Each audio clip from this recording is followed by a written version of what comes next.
সোমবার সম্ভবত ওটা অর্ডার আসবে। এগুলো যদি আগে হয়ে যেত আমরা রিক্রুটমেন্টগুলো করে দিতে পারতাম। 12,000 সংখ্যাটা তো কম নয়, পুলিশের রিক্রুটমেন্ট করতে একটু টাইম লাগে।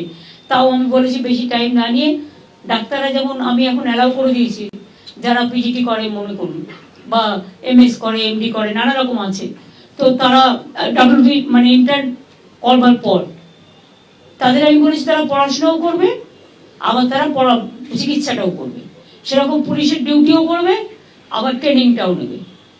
এইটা করলে আমরা কাজগুলো ওই 3 মাস 6 মাসের ট্রেনিং দেওয়ার প্রয়োজন নেই, কারণ আমার অত ম্যান পাওয়ার নেই, ম্যান পাওয়ারটা সব জায়গায় দিতে হয়।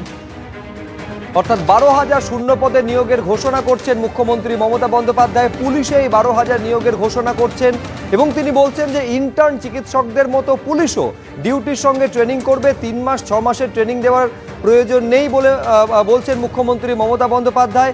তিনি বলছেন আমার এত ম্যান পাওয়ার নেই।